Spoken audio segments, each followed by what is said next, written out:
Hello all YouTubers, I am the Weather Dude. Welcome back to my YouTube channel. Thank you all for tuning back into this Invest 96L discussion for September 11th, 2020. Before I get on with today's video, however, if you guys want to stay up to date with the latest forecast and best forecast from the Weather Dude, then please, every single one of you that is not subscribed, please click the subscribe and the ring and the notification bell so you guys stay up to date with the latest The Weather Dude content. And also, please watch the whole video. Thank you guys so much, by the way, for 1,000 subscribers. It really does mean a lot to me. And this is taking the next step towards monetization. So please watch the whole video. It really does help out my channel a lot. And also, please give this video a like and share this with your friends. Thank you. Now let's get on with today's video.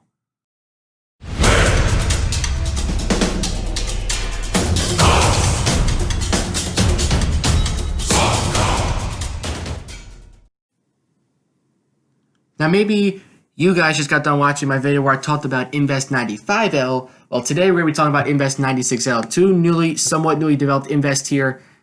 And this one has a lot of text. National Hurricane Center has a lot to say about this. This actually had, usually this updates at 2 o'clock and 8 o'clock, so kind of like 4 times a day. But they had an update for it at 11:25 this morning, which was odd. And if they update it when they shouldn't be updating it, like off their normal schedule, you know something's going on with the storm. And I waited for the latest 2 o'clock update here, the normal update.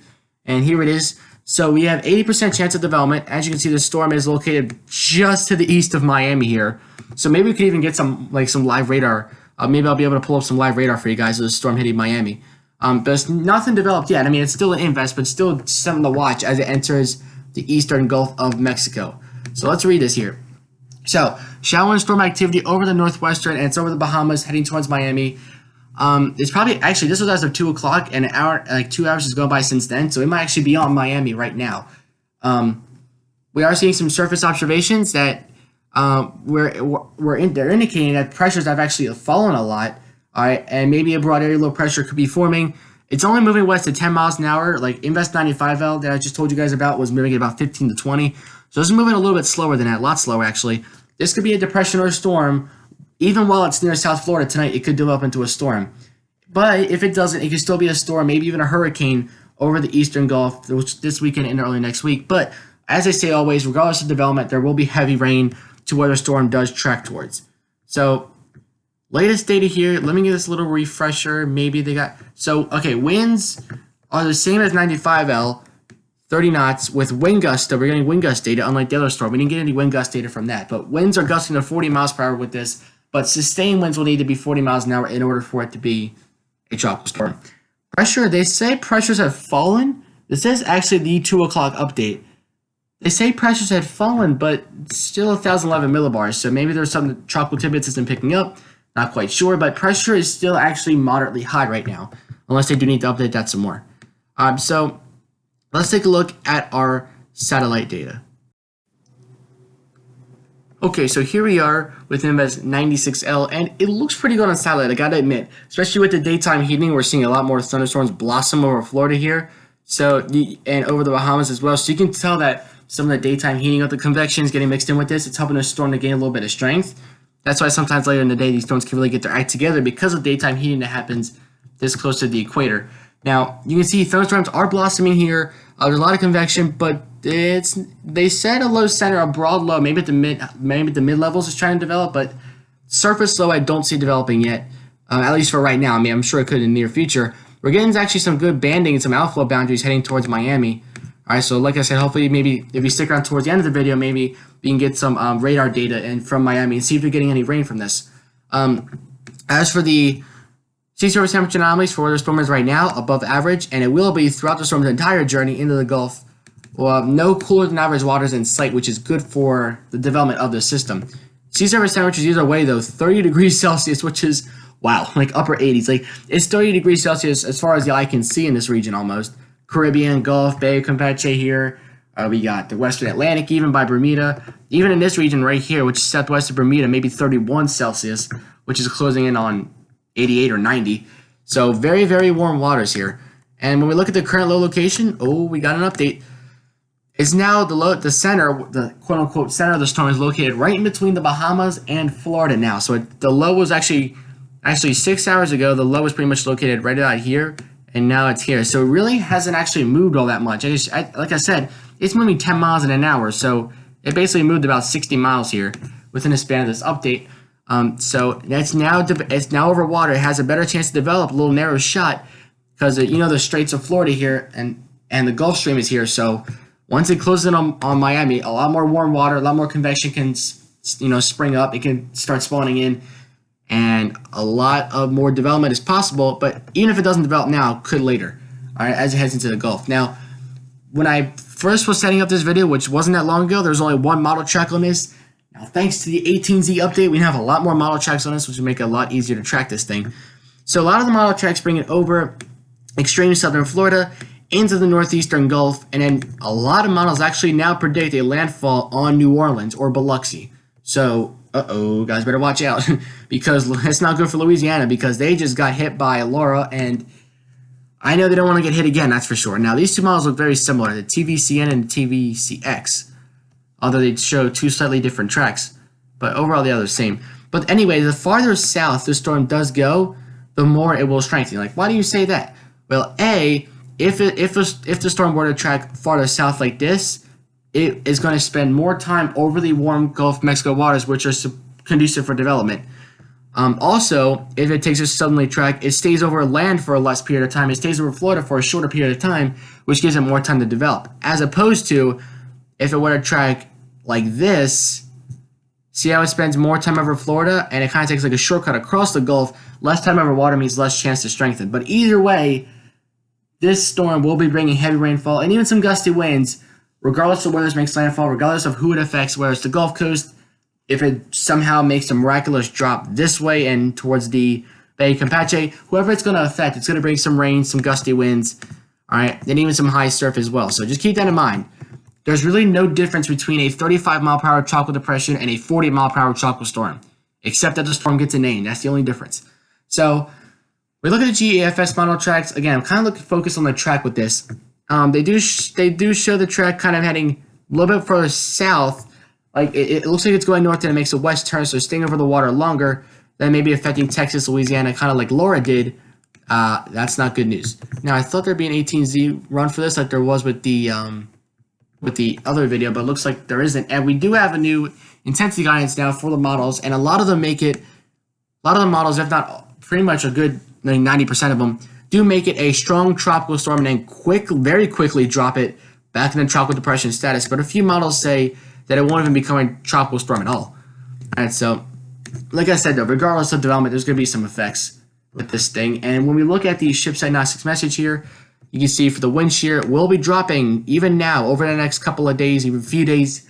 All right, it won't be until the next 5 or 7 days when 95L will be trying to develop that in 5 or 7 days, in the exact same time that 95L is trying to develop. This may actually start weakening because the shear will be getting pretty high. Once it gets above, that's like almost 41 miles an hour, maybe even 44 actually, miles per hour of shear. That's unbearable for a storm like this. If it was a Cat 5 hurricane, it'd be a little bit different. It can take a little bit more, battle.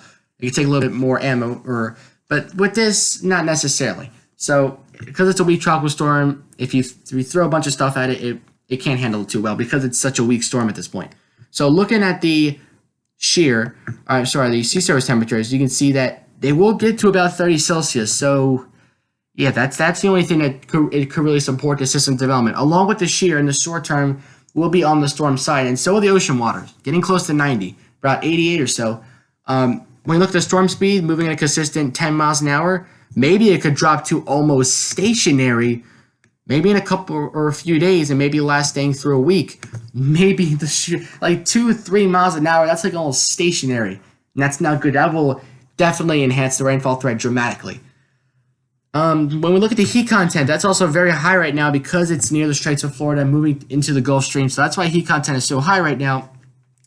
Once it moves into the Gulf, still some decent heat content, 30, 40, 50, but it won't be quite as high as it is now. So it's got a lot of heat content to work with now, so watch out for some development here.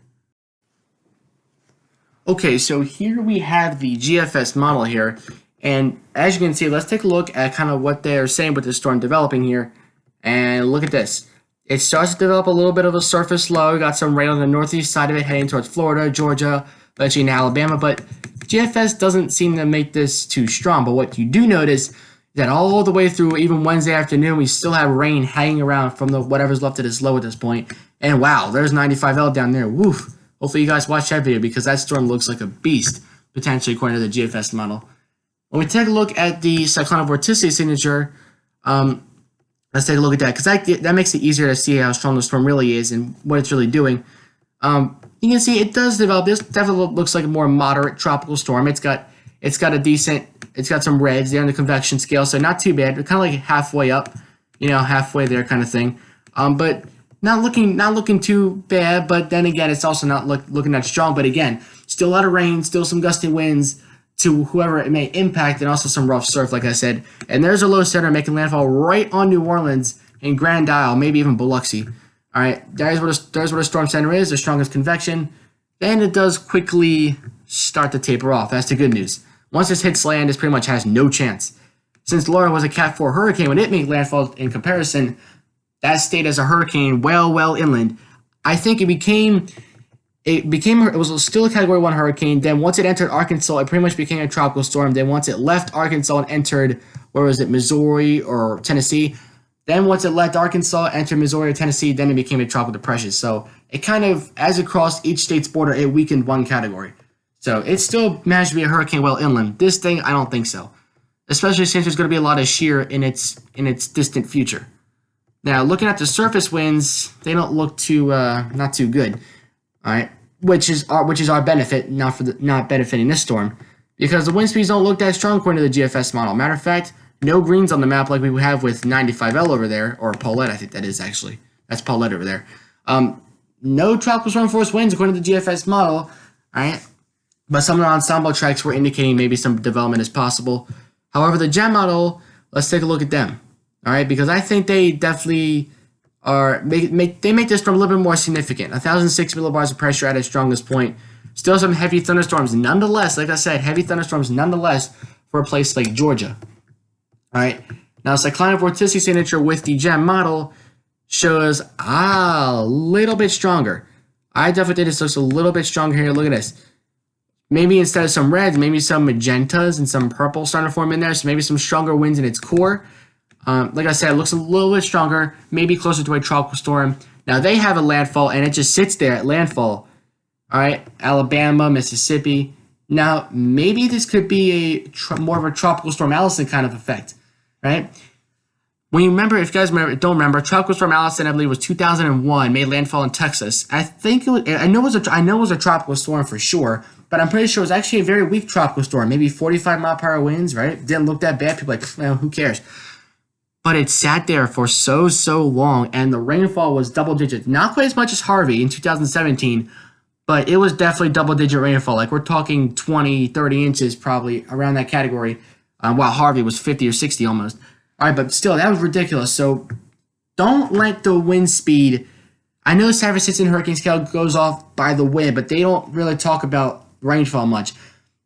Like, I feel like people really start paying attention. Like, once they hear the storm became a hurricane or its forecast become a hurricane, I feel like people really pay attention. But if it's a tropical storm, people pay it no attention. And I don't want you guys who are watching this to make that same mistake. So have your preparations ready, regardless of what this becomes, whether it's a tropical storm, tropical depression, because I've seen just regular tropical storms, just regular low pressures that aren't even developed at all, just sit there and produce rainfall. So this could be the same kind of thing. Look at this. Look at the GEM model here. It gets really close to landfall right about there. So 2 p.m. on Sunday, maybe nearing a landfall in Apalachicola, but still starting to affect Alabama, Mississippi, and Florida here. So about Sunday afternoon to Sunday overnight, right? Look how the low sits there and sits there.